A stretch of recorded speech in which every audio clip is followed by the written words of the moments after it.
Hi friends, welcome back. तो भैया second phase voting के बीच हो गया बड़ा खेल। BJP Congress Lok Sabha election 2024। भैया जल्दी जल्दी बताओ, आप लोग इस सेकंड फेज में अगर थे तो भैया वोटिंग कर दी कि नहीं की?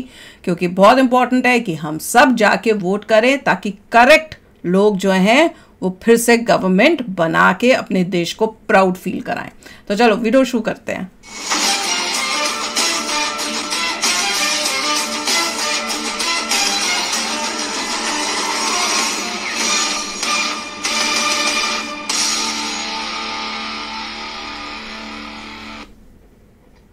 नमस्कार दोस्तों, सबकी उंगलियां चेक करो। आप सभी का व्यवधान बहुत तेजी से चल रहा और ये दूसरा चरण इस चुनाव के लिहाज से बहुत इंपॉर्टेंट है क्योंकि इस पूरे चुनाव की दिशा और दशा क्या होगी यहां से सेट हो जाए।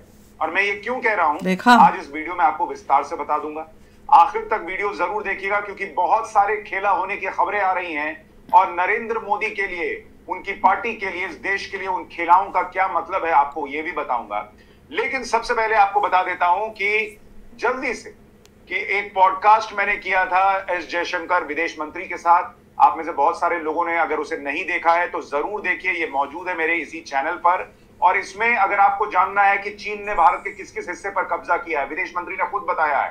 कब कब किया है खुद बताया है। पाकिस्तान गए थे नरेंद्र मोदी तो क्या क्या हुआ था विदेश मंत्री ने खुद बताया है। और कैसे विदेशी ताकतें नरेंद्र मोदी को हराने के लिए लगी हुई हैं। बहुत सारे खुलासे एस जयशंकर जी ने। फिर तो वोटिंग करके जनता दिखाए। देखिए अगर आपने अभी तक नहीं देखा है, जाओ भाई वोटिंग करो। से आ जाता हूं जिस दूसरे चरण के मतदान की बात कर रहा हूं।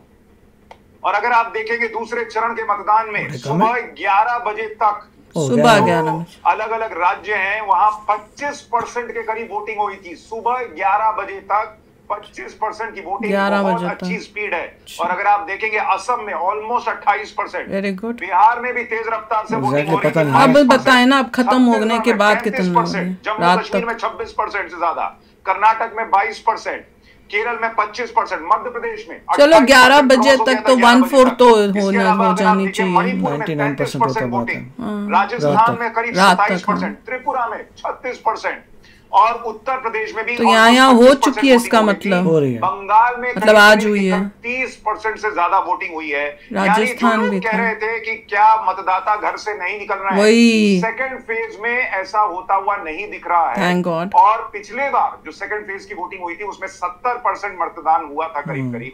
क्या इस बार भी शाम तक 70% मतदान होगा या उसके पार चला जाएगा? पार जाना चाहिए, 90% होना चाहिए कम से कम। मजा आ जाएगा। 90% तो मतलब चैंपियन है। वही तो बहुत शानदार दिख रही है। लेकिन इस रफ्तार का क्या मतलब है ये बताऊं उससे पहले जो मैं यार अब तक बताओ कितनी हो गई? तो सुबह के 11 बजे बोल रहे हैं। किस तरह से खेला हुआ है। ऑपोजिशन के लिए झटके वाली कुछ तस्वीरें आई हैं। पहली तस्वीर देखिए बंगाल से, दिखाओ। नरेंद्र मोदी बंगाल पहुंचे। नरेंद्र मोदी के लिए जो लहर है आप इस वीडियो में महसूस करते हैं। वोट भी करें ना वो। आपको पहले वीडियो दिखा रहा हूं, सुनिए बंगाल में इस वक्त क्या माहौल है नरेंद्र मोदी के लिए। जरा देखिए ये वीडियो।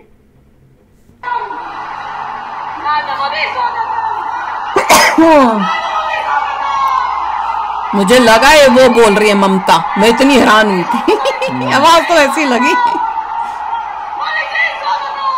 ममता कर रही है।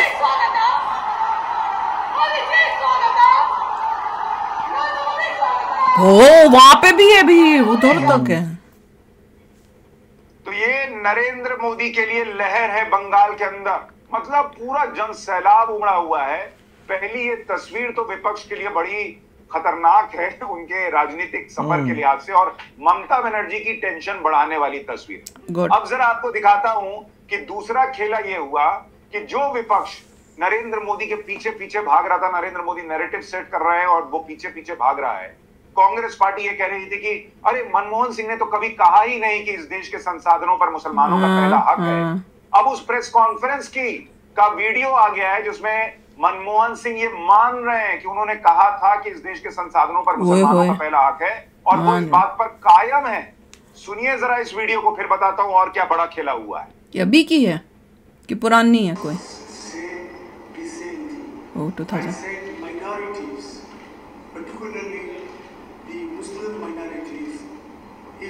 are poor, they have prior claim to army resources on the bench.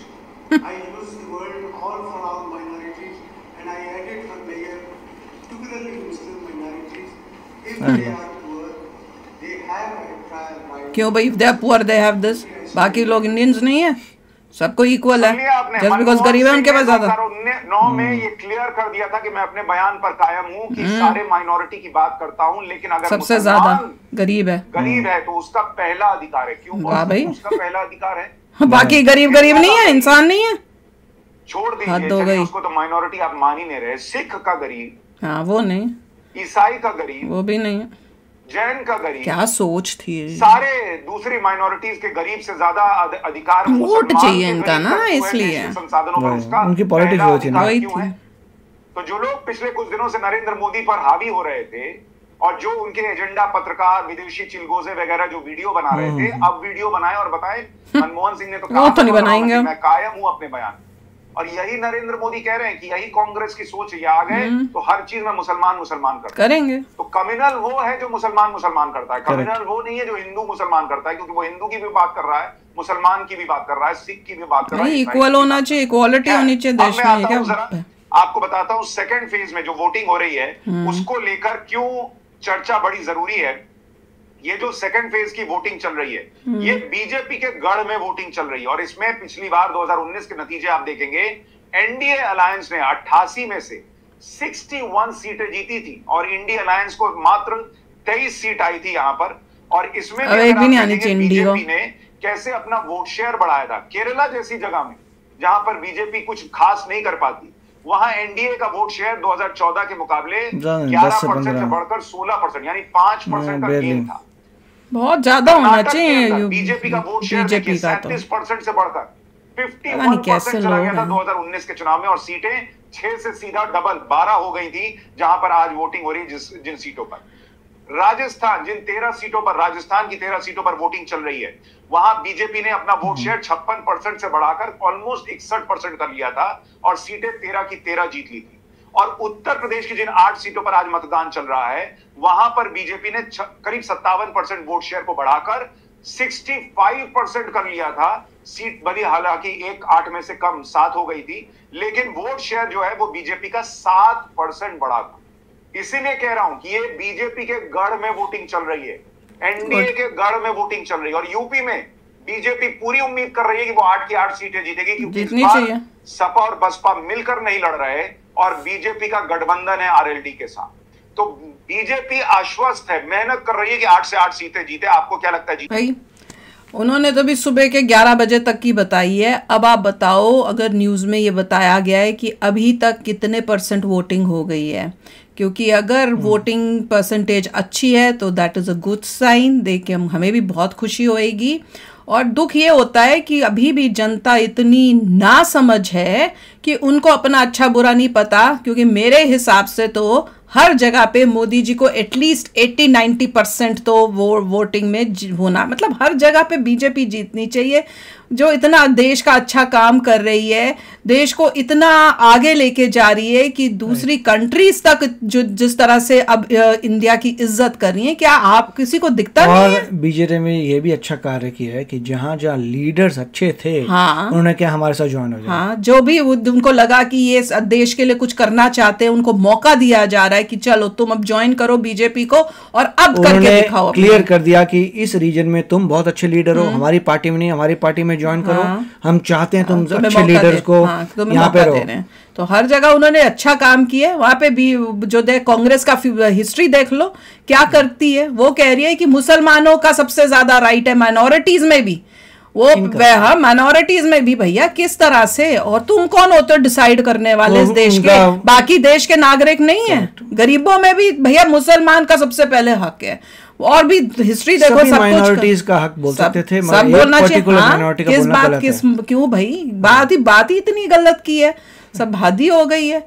और उसके बाद अब जो बनाया अपना मैनिफेस्टो, जिसमें जी सबकी चीजें काउंट करके फिर बांटेंगे जी, हम बांटेंगे। तुम कौन हो तो जो मेहनत कर रहा है ज्यादा, उसकी चीज तुम बांट के निकम्मे निखिदों को दे दोगे। कम्युनिज्म कर दो कि पूरी कंट्री डूब जाएगी, ऐसा थोड़ा होता है। तो अंबानी जी की संपत्ति लेके दुनिया बांटोगे, अक्ल है नहीं है, चले देश चलाना, ऐसा थोड़ा ना होता है। बिल्कुल। तो चलो यार, आप भी शेयर करना अपने थॉट्स और बताना वोटिंग की है आपके वहां पे हुई है तो वोटिंग करके आ गए, कैसा था, भीड़ थी वहां पे, नहीं थी, जरूर शेयर करना। तो चलो चलते हैं, मिलेंगे नेक्स्ट वीडियो में बहुत ही जल्द। Till then take care and bye bye. तो अगर आप मेरे इस चैनल पे नए हो तो जल्दी से सब्सक्राइब के बटन को हिट करो और बेल आइकन को क्लिक करो ताकि आपको मेरा जब नया वीडियो मैं लगाऊं आपको उसके बारे में जल्दी से पता चल जाए।